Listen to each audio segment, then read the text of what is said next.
अल्लाह रब्बुल इज़्ज़त की हम्द व सना। नबी मुकर्रम शफ़ी मुअज़्ज़म हादी दो जहां सरवरे सरवरा हज़ूर सय्यदी व मौलाई व आक़ाई व मलजाई अहमद मुज्तबा हज़ूर सय्यदना मुहम्मद मुस्तफ़ा सल्लल्लाहु तआला अलैहि वसल्लम की बारगाह आलिया में हदियाए दुरूद व सलाम अर्ज़ करने के बाद दुआ है अल्लाह रब्बुल इज़्ज़त क़ादिर मुतलक़ के दरबार में मालिक ताला मेरे दिल, दिमाग, ज़ुबान और निगाह को नफ्स और शैतान के शर से अपनी कामिल और दायमी पनाह नसीब फरमाए। हर वो कलमा कहने की तौफ़ीक़ अता फरमाए जिसमें खुद राज़ी हो, उसका हबीब सल्लल्लाहु तआला अलैहि वसल्लम राज़ी हो। हर वो कलमा मेरी ज़ुबान पे जारी ना फरमाए जिसमें खुद नाराज़ हो, उसका हबीब सल्लल्लाहु तआला अलैहि वसल्लम नाराज़ हो। बयान हक़ मेरी ज़ुबान पे जारी फरमाए, सुन सुना के मुझे और आपको अपने अक़ीदे और अपने अमल की इस्लाह करने की तौफ़ीक़ अता फरमाए। अज़ीज़ दोस्तों, माह ज़िलहज शरीफ का इब्तिदाई अशरा अपनी रहमतों और बरकतों के साथ जारी सारी है। ये मुबारक अशरा अल्लाह रब्बुल इज़्ज़त की तरफ से उम्मत मुस्तफ़ा अलैहि तहिय्यत व सना पर ख़ास रहमतों और बरकतों के नज़ूल का अशरा है। हज़रत सैयदना अब्दुल्लाह इब्न अब्बास रज़ियल्लाहु ताला अन्हु फरमाते हैं कि कुरान मजीद कुरान रशीद के अंदर अल्लाह रब्बुल इज़्ज़त ने सूरह फजर शरीफ के अंदर जो कसम उठाई है, वल फज्रि व लयालिन अश्र, फजर की कसम और 10 रातों की कसम, इनसे मुराद यही ज़िलहज शरीफ के इब्तदाई 10 दिन हैं कि सरवर आलम सल्लल्लाहु ताला अलैहि वसल्लम ने इरशाद फरमाया कि महीनों का सरदार माह रमज़ान ही है, लेकिन अअज़मुहा हुर्मतन इंदल्लाहि ज़ुल हज्जा, हुर्मत के लिहाज से अल्लाह रब्बुल इज़्ज़त के नज़दीक ज़िलहज शरीफ के अय्याम की फजीलत और रुतबा और मकाम ज़्यादा है। उलमा का इस बात पे इत्तेफाक है कि अगर कोई बंदा मन्नत मान ले कि मैं साल के अफजल तरीन दिनों के रोज़े रखूँगा, तो वो बंदा ज़िलहज शरीफ के इन इब्तदाई 9 दिनों के रोज़े रखे। शेख अब्दुल हक मुहद्दिस देहलवी रहमतुल्लाह अलैह फरमाते हैं कि इन अय्याम के अलावा पूरे साल के अंदर कोई दिन ऐसे नहीं है कि जिनमें उम्महातुल इबादात को जमा किया जा सके। उम्महातुल इबादात नमाज, रोज़ा, ज़कात और हज है। बाकी हर महीने हर दिन के अंदर आप दीगर इबादात तो अदा कर सकते हैं, नमाज पढ़ सकते हैं, रोज़ा रख सकते हैं, ज़कात अदा कर सकते हैं, लेकिन हज की जो फजीलत है वो सिर्फ़ इन्हीं दिनों को हासिल है। तंबीहुल गाफिलीन के अंदर फ़क़ीह अबुल लैस मोहम्मद बिन इब्राहीम समरकंदी रहमतुल्लाह ताला अलैह फरमाते हैं कि इन 10 अय्याम के अंदर असलाफ़ उम्मत का मामूल ये था कि वो लोग हर जगह तकबीरात का विर्द किया करते थे, उठते बैठते चलते फिरते तकबीरात का विर्द अपनी ज़ुबान पे जारी रखते थे। अहादीस मुताहरा के अंदर भी इन अय्याम की फजीलत और अहमियत मौजूद है। हज़रत अब्दुल्लाह इब्न अब्बास रज़ियल्लाहु ताला अन्हु रावी हैं कि करीम आका सल्लल्लाहु ताला अलैहि वसल्लम ने फरमाया कि इन दिनों में किए जाने वाले अमाल बनिस्बत दीगर अय्याम में किए जाने वाले अमाल से ज़्यादा अल्लाह ताला को महबूब हैं। तो सहाबा किराम ने अर्ज़ की, या रसूलल्लाह सल्लल्लाहु अलैहि वसल्लम, क्या जिहाद फ़ी सबीलिल्लाह भी इस रुतबे को नहीं पहुँचता? यानी इन अय्याम में कोई बंदा अल्लाह ताला की इबादत करे तो उसका आप फरमा रहे हैं कि बाकी अय्याम में किए जाने वाली कोई इबादत भी इसके बराबर नहीं हो सकती, तो हजूर क्या जिहाद फी सबीलिल्लाह भी उसके बराबर नहीं हो सकता?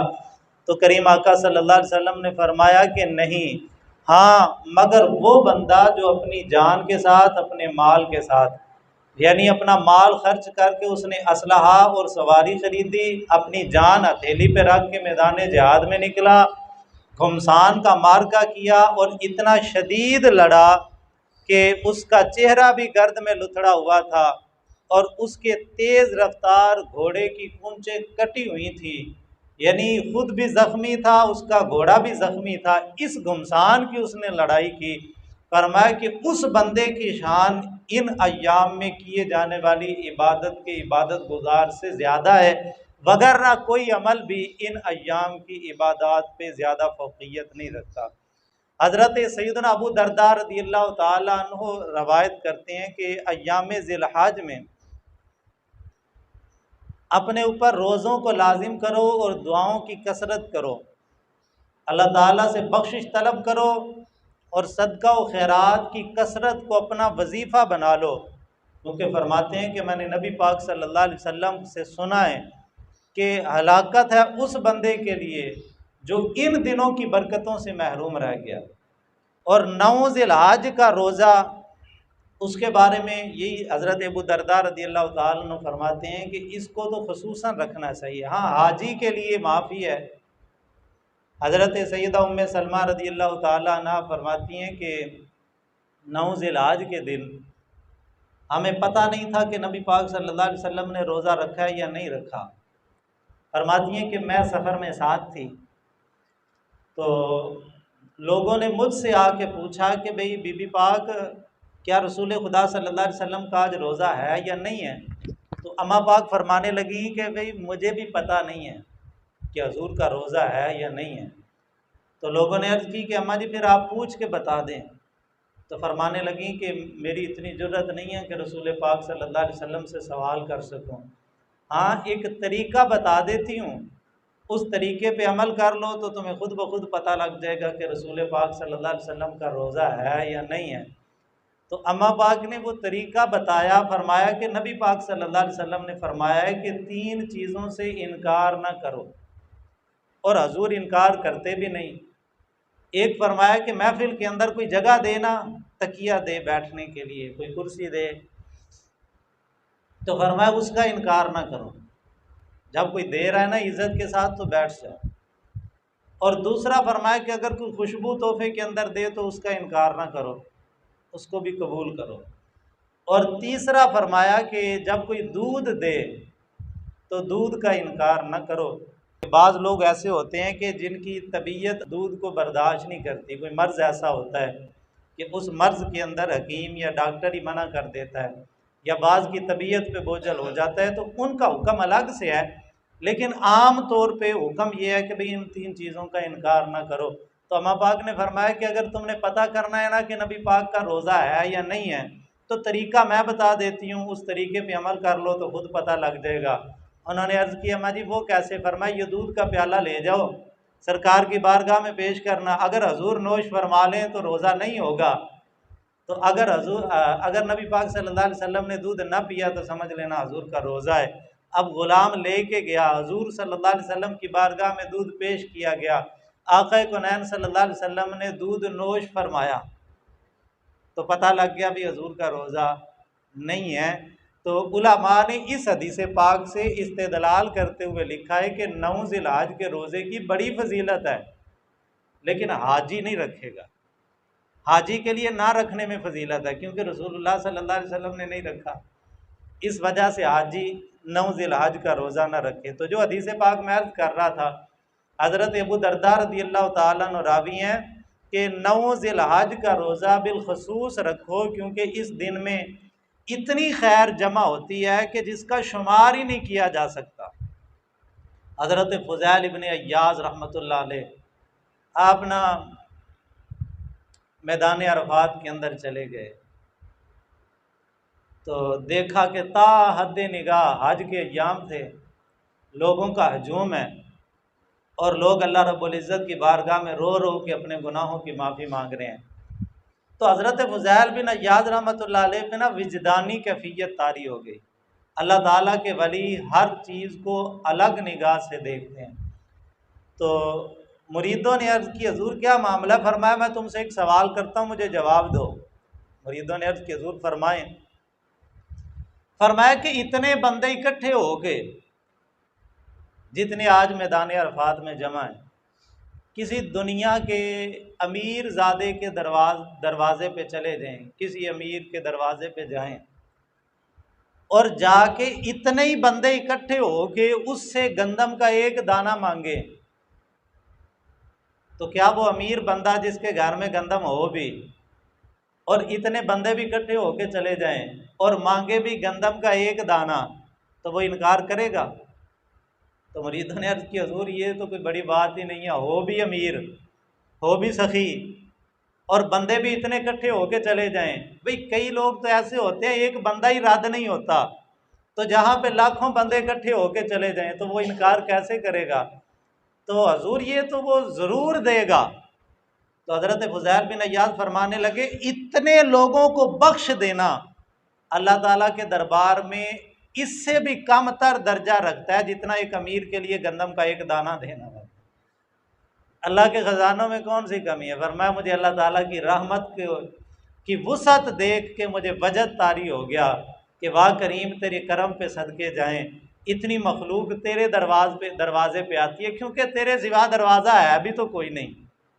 भाई जाएं तो जाएं किधर? 100 बारा मैं तोबा पन्नी ते मैं वहां बेतबारा, मुड़ भी दर तेरे आ डिगया। भाई और कोई दर हो तो कहीं जाए ना। कुछ लोग कहते हैं जी हमें नमाजों में वो खुशू खुजू नहीं मिलता, हमें वो हजूरी नहीं मिलती जो पुराने बुजुर्गों को मिला करती थी। वो यार मिले या ना मिले, अव्वल तो कोशिश करें कि वो खुशू खुजू मिले, अगर मिल जाए तो फाबियान, ना मिले तो हाजिरी क्यों छोड़ें?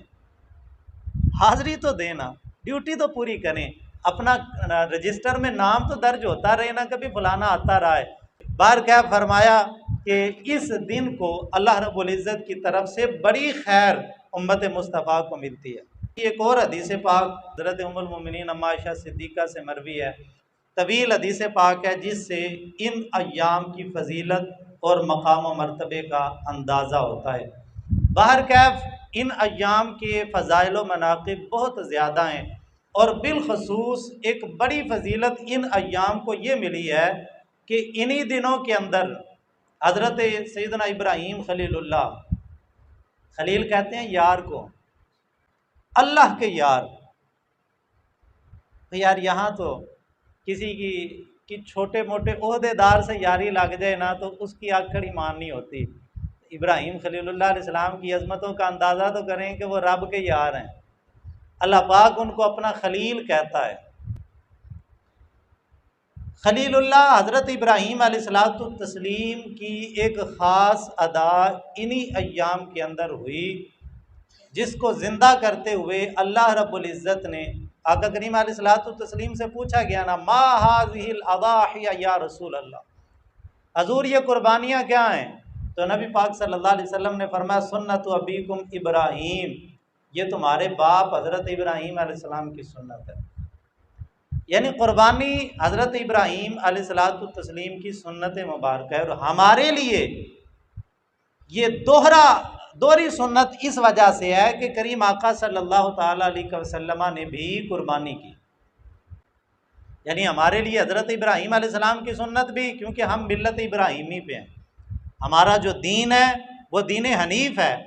तो फरमाया कि ये तुम्हारे बाप इब्राहीम अलैहिस्सलाम की सुन्नत है और हज़रत इब्राहीम अलैहिस्सलाम के साथ साथ हमारे लिए इसमें खसूसियत ये है कि हमारे आका मौला सल्लल्लाहु ताला अलैहि वसल्लम ने भी कुर्बानी की। और कुर्बानी की ये जो इबादत है ये इतनी अहम इबादत है, इतनी ख़ास इबादत है कि हदीस पाक में आता है, करीम आका सल्लल्लाहु ताला अलैहि वसल्लम ने इरशाद फरमाया कि यौमुन नहर के दिन कोई बंदा ओहद पहाड़ के बराबर सोना भी सदका कर देना, तो फरमाया कि एक बंदा एक जानवर छोटा सा ज़बह कर रहा है उसके रुतबे के बराबर और उसकी फजीलत और उसकी आमियत के बराबर वो बंदा नहीं पहुंच सकता जो ओहद पहाड़ के बराबर सोना भी सदका कर। यानी इस दिन बिलखसूस अल्लाह ताला के नज़दीक यही इबादत ज़्यादा पसंदीदा है, क्योंकि ये हज़रत अल्लाह ताला के खलील की याद है, हज़रत इब्राहीम अलैहिस्सलातु तस्लीम की याद को ताज़ा किया जाता है। इस वजह से इससे हट के कोई अमल भी अल्लाह ताला के नज़दीक काबिल कबूल। ये पिछले साल एक बंदे ने ना ऐलान किया था, उन्होंने कहा जी कुर्बानी जिन्होंने करनी है ना वो ना करें, वो हमारे फलां इदारे के अंदर पैसे दे दें। भाई पैसे देना तो अल्लाह ताला को महबूब ही नहीं है इन दिनों के अंदर। इन दिनों में तो अल्लाह ताला फरमाता है सिर्फ कुर्बानी, खून बहाना, जानवर की गर्दन पे छुरी चलाना, ये अल्लाह ताला के नज़दीक इतना महबूब है। आप अंदाज़ा करें, अल्लाह ताला ने कुरान मजीद कुरान रशीद के अंदर उम्मत मुस्तफ़ा अलैहि तहियत व सना को बिलखसूस इस चीज़ का हुक्म दिया। सूरह कौसर शरीफ के अंदर फरमाया अपने हबीब सल्लल्लाहु अलैहि वसल्लम की वसातत से, फसल्ली लिरब्बिका वनहर, के नमाज पढ़िए और कुर्बानी कीजिए। कुर्बानी हिजरत के दूसरे साल कुर्बानी का हुक्म आया, यानी सूरह कौसर शरीफ का नज़ूल हुआ और उम्मत मुस्लिमा ने इसी साल से कुर्बानी का आगाज़ किया। इसी साल ईदैन के वजूब का हुक्म आया, ईद की नमाज वाजिब हुई, यानी यही इसी आय मुबारक के अंदर नमाज ईद का भी हुक्म है। और इसी साल ज़कात की फ़र्जियत का हुक्म भी आया, यानी सन 2 हिजरी के अंदर।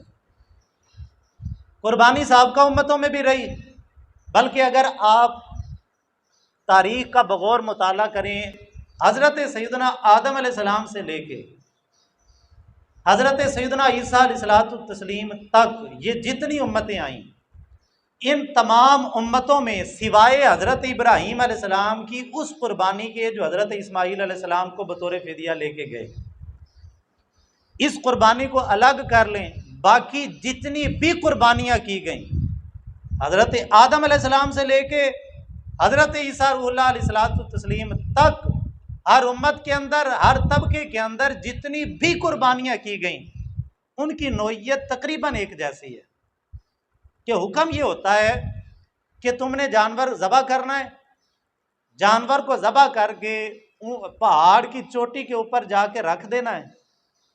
आसमान से आग या बिजली वो आएगी, आके उस कुर्बानी के गोश्त को खा लेगी। अगर आग ने वो गोश्त खा लिया तो कुर्बानी कबूल है, अगर आग ने गोश्त न खाया तो कुर्बानी रद्द है।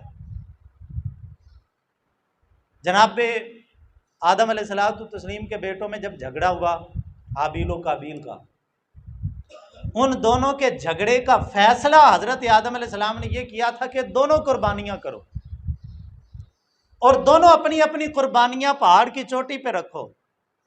दोनों ने रखी, हाबील की कुर्बानी कबूल हुई, काबील की कुर्बानी मरदूद हुई। आग ने उसको नहीं खाया, हाबील की कुर्बानी को खा लिया।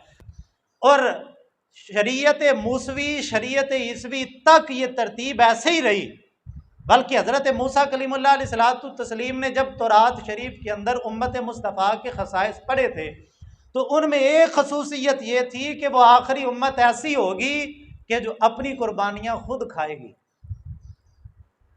यानी साबका तमाम शरीयतों के अंदर कुर्बानी का तरीका यह है कि जानवर ज़बह करना है, पहाड़ की चोटी पे रखना है, आग आके खा लेगी, कुर्बानी कबूल है, वगरना कुर्बानी मरदूद है।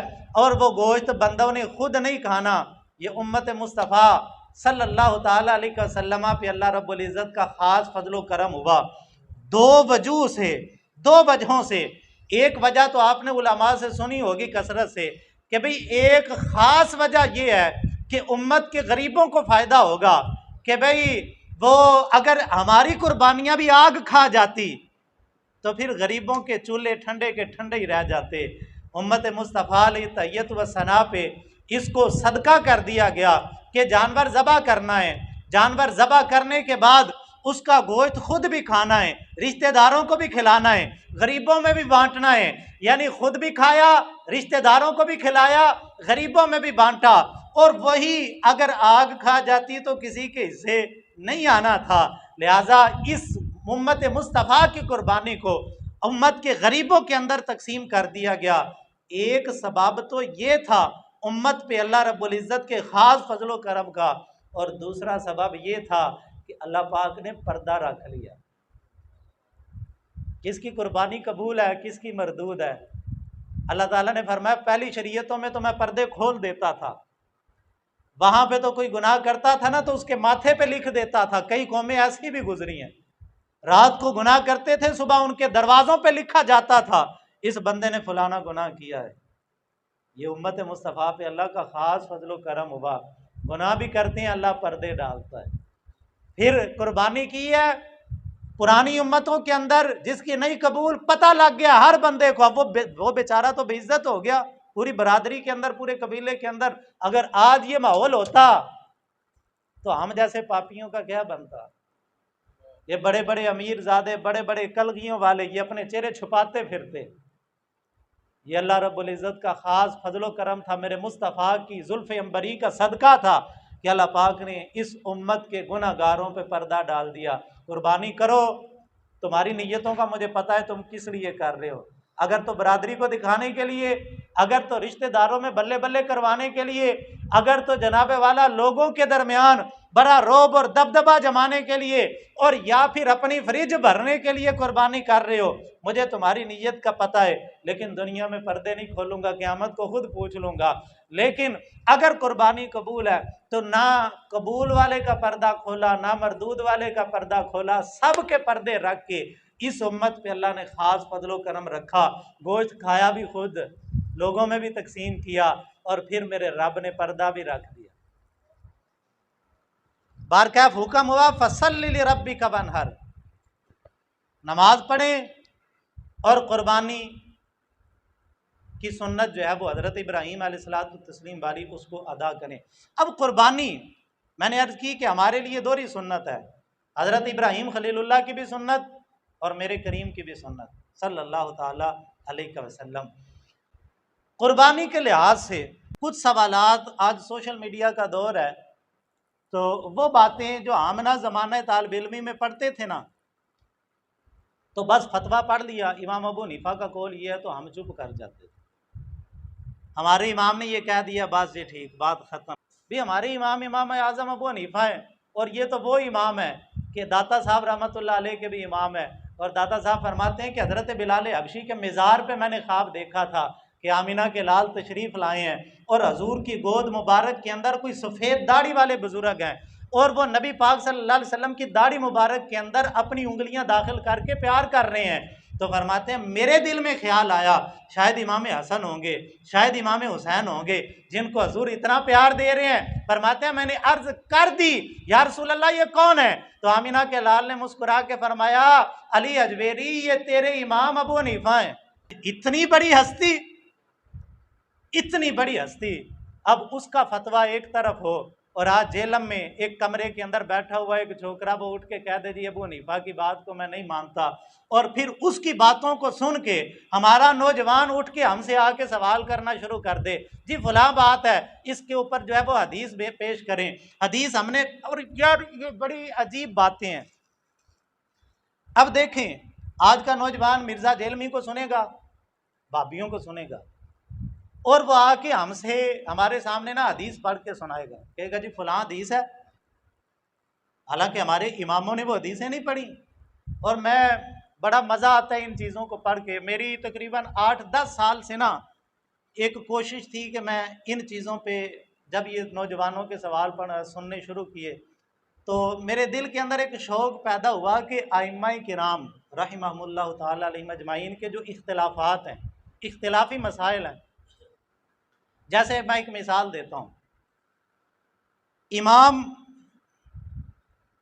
अबू हनीफा रहमतुल्लाह ताला अलैह, आपका फतवा ये है कि हज किरान अफजल है। हज की 3 सूरतें हैं, हज किरान, हज तमत्तु, हज इफराद। हज किरान वो होता है कि जिसमें हाजी हज और उम्रे का इकट्ठा एहराम बांधता है, और वो जिस एहराम के साथ गया है ना बैतुल्लाह शरीफ के अंदर, और हरम पाक के अंदर दाखिल हुआ है, हज मुकम्मल करने तक उसने उसी एहराम के अंदर रहना। दूसरा हज तमत्तो, कि भाई हाजी उम्रे का एहराम बांधता है, जाते ही हरम पाक के अंदर दाखिल होता है, जिस एहराम के साथ वो जाके उम्रा करता है, जो आजकल होता है हज तमत्तो होता है कसरत के साथ। आजकल हज किरान बहुत कम लोग करते हैं। हाजी जाके उम्रा करता है, एहराम खोल देता है और जाके फिर जब हज के मखसूस अय्याम आते हैं फिर वो हज का एहराम बांधता है, इसको हज तमत्तो कहते हैं। तीसरी हज की किस्म है हज अफराद। उसमें हाजी उम्रे का एहराम नहीं बांधता, सिर्फ हज का एहराम बांधता है और उसने जाके उम्रा नहीं करना, सिर्फ हज ही करना। ये 3 किस्में हज की। अब हमारे इमामों के दरमियान ना इख्तिलाफ है। इमाम आज़म अबू हनीफा रहमतुल्लाह अलैह फरमाते हैं कि हज किरान अफजल है, और इमाम अहमद बिन हंबल फरमाते हैं कि हज तमत्तो अफजल है। इमाम शाफी फरमाते हैं कि हज अफराद अफजल है। अब तीनों इमामों के पास दलील। असल जो मैं बात कर रहा था ना, कि दिल के अंदर शौक पैदा हुआ कि इन आइम्मा के इख्तिलाफी मसाइल पे ना हम दलीलें पढ़ें कि इन आइम्मा ने दलाइल कहाँ से लिए। मैंने अर्ज की ना, आज जेलम के कमरे के अंदर बैठ के वो बंदा जिसको अरबी इबारत भी पढ़नी नहीं आती, वो उठ के इमाम आज़म अबू हनीफा पे भौंकता है, और या वो जो है वो खुद को अहले हदीस कहने वाला तबका जो हदीस का नाम लेके कहता है जी देखो जी फलानी हदीस फलानी हदीस फलानी हदीस। और आप जानते हैं कि जब बगदाद के अंदर सकूत हुआ था, सकूत बगदाद जिसको कहा जाता है, तातारी मंगोल चंगेज़ खां हलाकू खां ने जब हमला किया था खिलाफत इस्लामिया पे, 3 दिन तक लगातार दरियाए दजला का पानी काला हो के बहा था। किस वजह से? जो मुसलमानों की किताबें थी ना, जो इल्मी ज़ख़ीरा था, वो मंगोलों ने, तातारियों ने, हलाकू खां और चंगेज़ खां की औलाद ने वो सारी की सारी किताबें दरिया दजला के अंदर बहा दी। अब उम्मत आने वाले अदवार के अंदर जो उस दौर के बाद लोग आए, उन तक वो ज़ख़ीरा नहीं पहुंचा जो दरिया दजला के अंदर बह गया था। पुराने लोगों तक वो ज़ख़ीरा पहुंचा था, उनके पास इल्म के वो ज़खायर थे जो बाद में आने वालों तक नहीं पहुंचे। यानी 3 दिन तक दरिया दजला का पानी अगर स्याही की वजह से काला होके बहे, आप अंदाजा करें कितनी किताबें ज़ाया हुई हैं, इल्म के कितने ज़खायर जो हैं वो दरिया दजला की सुपुर्द हुए हैं। अब बाद में आने वालों को वो तो ज़खायर ना मिल सके जो पुराने लोगों ने को मिले हैं। और फिर पुराने लोग भी वो अबू हनीफा जैसे जिन्होंने सहाबा किराम की ज़ियारत की है, जिन्होंने रसूलुल्लाह सल्लल्लाहु अलैहि वसल्लम से फैज़ हासिल करने वालों से फैज़ हासिल किया है, उन लोगों पे आज का कोई बंदा उठ के, कोई बेचारा जिसको अरबी पढ़नी नहीं आती, एक बंदा ना मेरे पास आया, आके कहने लगा जी वो जी बुखारी की फलां हदीस है। मैंने कहा यार वो बुखारी पढ़ी है, ज़रा पकड़ के लाओ, उसमें से मुझे हदीस निकाल के दिखाओ। कहने लगा नहीं जी मुझे नहीं पता, बस जो है ना वो फलाने ने कहा है। यार अजीब बात नहीं है, ये फलाने की बात मानता है और अबू हनीफा की नहीं मानता, ये फलाने की मानता है और इमाम शाफी की नहीं मानता। वो लोग जिन्होंने खैर करून का ज़माना पाया, जिन्होंने सहाबा के सीनों से फैज़ हासिल किया, जिन्होंने सहाबा के सीनों से फैज़ हासिल करने वाले लोगों से फैज़ हासिल किया, उन लोगों के फतवे को नहीं मानता, और आज के एक कमरे में बंद बैठे हुए जिसको अरबी पढ़नी भी नहीं आती उसके फतवे को मानता है, और उसकी बात पे यकीन करके इमाम आज़म अबू हनीफा जैसी हस्ती पे एतराज़ करना शुरू कर देता है। बहरहाल पढ़ लें, आपको बड़ा मज़ा आएगा इस बात पे। इमाम अबू हनीफा फरमाते हैं हज किरान अफजल है, इमाम अहमद बिन हंबल फरमाते हैं हज तमत्तो अफजल है, इमाम शाफी फरमाते हैं हज अफराद अफजल है। मेरे करीम आका सल्लल्लाहु अलैहि वसल्लम ने सिर्फ एक हज किया है और वो हज किरान किया है, जो हमारे इमाम साहब की दलील है ना, जिसको हमारे इमाम साहब ने अफजल हज करार दिया वही किया। लेकिन दलील तमाम आइम्मा किराम ने हदीस पाक से ली है। आप दलील सुनेंगे तो मज़ा आएगा। इमाम अहमद बिन हंबल हमारे इमाम साहब फरमाते हैं कि हज किरान अफजल है। भाई क्यों? हमारे इमाम साहब फरमाते हैं कि भाई वजह यह है कि नबी पाक सल्लल्लाहु अलैहि वसल्लम ने हज किरान किया है, और हमारे नबी सब नबियों से अफजल, अल्लाह पाक ने सबसे अफजल नबी से वो हज करवाया जो सबसे अफजल हज था, लिहाजा हज किरान अफजल। इमाम अहमद बिन हम्बल फरमाते हैं कि इत्तेफाक है कि हजूर ने हज किरान किया है, लेकिन नबी पाक सल्लल्लाहु अलैहि वसल्लम ने जब फरमाया ना जो कुर्बानियाँ साथ नहीं लेके आए वो एहराम खोल दें, तो सहाबा किराम के दिल के अंदर ना वसवसे पैदा होना शुरू हो गए कि या रसूल अल्लाह हमने एहराम खोल दिया, बीवियां हमारे साथ हैं, तो हम हज का एहराम इस हालत में बांधेंगे कि भी हम अपनी बीवियों के साथ मिल चुके होंगे। तो नबी पाक सल्लल्लाहु अलैहि वसल्लम ने फरमाया कि अगर मैं कुर्बानी साथ न लाता तो मैं भी एहराम खोल देता, मैं भी हज तमत्तो करता। तो इमाम अहमद बिन हम्बल फरमाते हैं कि अगरचे हजूर ने हज किरान किया, लेकिन हजूर के दिल में ख्वाहिश थी कि मैं हज तमत्तो करूं, तो लिहाजा जो हजूर की ख्वाहिश है वो अफजल है। वहां भी दलील हजूर का अमल, यहाँ भी दलील हजूर की ख्वाहिश। और इमाम शाफी से जब पूछा गया भी आप हज इफराद को अफजल कहते हैं, आप फरमाने लगे अल्लाह ताला ने कुरान पाक के अंदर उम्रे का तो हुक्म ही नहीं दिया, अल्लाह ने तो सिर्फ हज का हुक्म दिया। तो जब सिर्फ हज का हुक्म दिया तो फिर हज इफराद अफजल है कि भाई सिर्फ हज का एहराम बांधो, उसकी फजीलत ज्यादा है। यानी तीन आइमा का इख्तिलाफ हुआ, दलीलें तीनों के पास अहादीस की सूरत के अंदर मौजूद हैं और अहादीस मुताहरा ही माखुद है। और इसी वजह से तो हम अब शायद मेरी इस बात से इत्तेफाक करें, हमारे लोगों ने ना ये रफ़ा यदैन या इन मसाइल को बड़ा कोई पहाड़ मसला बना लिया कि भाई रफ़ा यदैन जो नहीं करता या जो करता है इनके दरमियान जो है ना वो कहते हैं जी बस ज़मीन व आसमान का फ़र्क हो गया, ये तो ऐसे हो गया वैसे हो गया। हालांकि आप याद रखें इस बात को कि रफ़ा यदैन करने या ना करने का हमारा इख्तिलाफ ही नहीं है।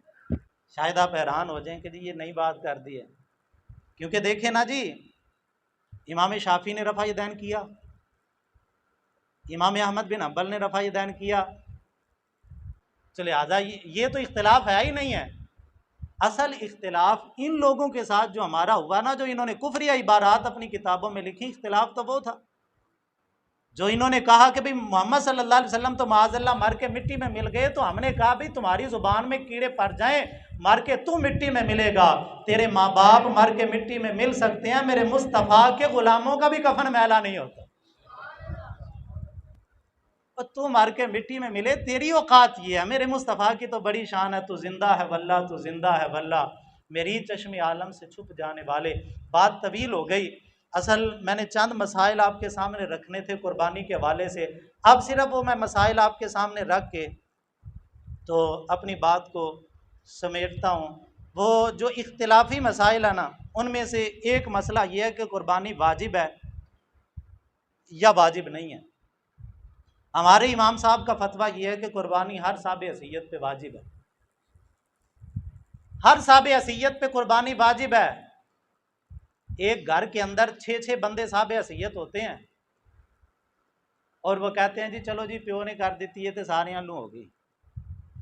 भाई खर्चने की बारी हो तो हर बंदे का बैंक अकाउंट अलहदा है, हर भाई ने ना अपने दूसरे भाइयों से छुपा के कोई 6-6 लाख रुपया अपने अकाउंट के अंदर छुपा के रखा हुआ है, और वो जो है ना वो अगरचे घर का जॉइंट फैमिली सिस्टम है लेकिन फिर भी ना वो थोड़ा थोड़ा खर्चा अलग से रखता रहता है और उसने अपनी जमा पूंजी जोड़ी हुई है।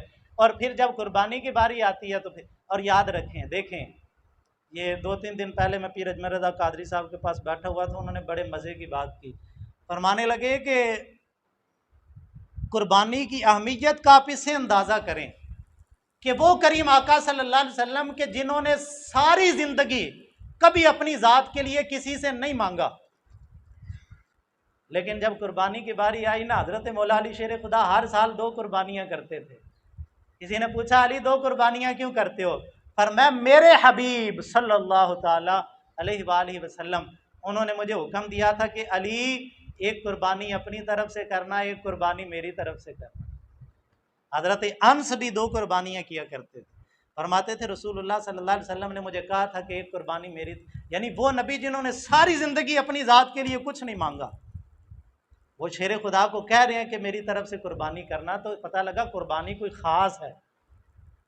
और हमारे इमाम साहब का फतवा है कि कुर्बानी हर साहब हसीयत पे वाजिब है।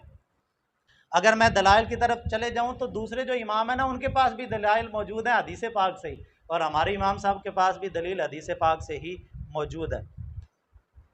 अच्छा, एक और इख्तिलाफ आता है कि कौन सी कुर्बानी अफजल है।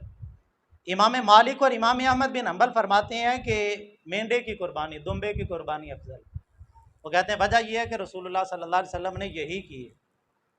हर साल हजूर 2 कुर्बानियाँ करते और आका करीम अलैहिस्सलाम फरमाया करते थे ये मेरी, एक अपनी तरफ से करते और एक फरमाते ये मेरी उम्मत के उन गरीबों की तरफ से जो कुर्बानी नहीं कर सकते। अच्छा, और इमाम मालिक और हमारे इमाम साहब का फतवा ये है कि ऊँट की कुर्बानी अफजल है, और उन्होंने भी दलील हदीस पाक से ली। फरमाते हैं उसकी दलील ये है, नबी पाक सल्लल्लाहु अलैहि वसल्लम ने फरमाया जो जुमे के दिन सबसे पहले आता है उसको ऊँट का सवाब मिलता है, जो बाद में आता है उसको गाय का सवाब मिलता है, जो उसके बाद आता है उसको बकरे का सवाब मिलता है, जो उससे बाद आता है फिर उसको मुर्गी का सवाब मिलता है, फिर फरिश्ते दफ्तर लपेट देते हैं, फिर वो जो ख़ास सवाब वाला खाता है ना वो बंद हो जाता है। तो फरमाया चूँकि सबसे ज़्यादा सवाब का जो नबी पाक सल्लल्लाहु अलैहि वसल्लम ने वादा किया वो ऊँट का है, तो लिहाजा ऊँट की कुर्बानी का जब वो ज़्यादा फजीलत रखती है। इसी तरह एक इख्तिलाफ आता है अय्यामे कुर्बानी कितने हैं। इमाम शाफी के नज़दीक अय्याम कुर्बानी 4 हैं और 3 इमामों के नज़दीक अय्याम कुर्बानी 3 है, 10, 11, 12, 3 है। इमाम शाफी ने भी हदीस पाक से दलील ली कि अय्याम तशरीक सारे के सारे कुर्बानी हैं, लेकिन ये हदीस पाक ज़ईफ़ है। अगर मैं इस तरफ चला जाऊँ तो फिर बात तवील हो जाएगी।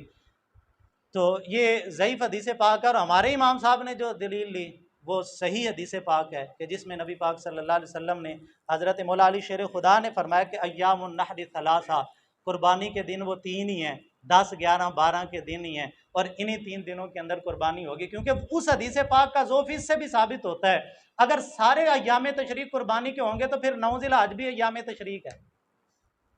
अय्याम तशरीक 9 ज़िलहज से शुरू होते हैं, तो फिर तो गोया, तो लिहाजा इस हदीस पाक का ज़ोफ़ इससे भी साबित होता है। लिहाजा ये भी इख्तिलाफ, इसी तरह एक इख्तिलाफ आता है कि भैंस की कुर्बानी जायज़ है या नहीं। चारों इमामों का फतवा ये है कि भैंस की कुर्बानी जायज़ है। ये आज के ना कोई नए मुजतहिद उठे हैं जो कहते हैं जी भैंस की कुर्बानी जायज़ नहीं है, तो इन अय्याम के अंदर वो बड़ा शोर मचाते हैं। भैंस की कुर्बानी जायज़ है क्योंकि जामूस, ये लुगत की किताबों में लिखा हुआ है, ये बकर की जिन्स से है, गाय की जिन्स से है। भैंस की कट्टे की कुर्बानी जायज़ है। कोई कट्टा जितना मर्जी शोर मचाए उस कट्टे की ना सुने। हमारे सारे उलमा ने लिखा है कि भैंस की कुर्बानी और कट्टे की कुर्बानी जायज़ है। हमने इन कट्टों की नहीं सुननी, अपने इमामों की बात को सुनना है। हमारे सब इमामों का फतवा ये है। नबी पाक सल्लल्लाहु अलैहि वसल्लम ने इस वजह से नहीं की क्योंकि हजूर के दौर में अरब शरीफ के अंदर ये जानवर नहीं पाया जाता था।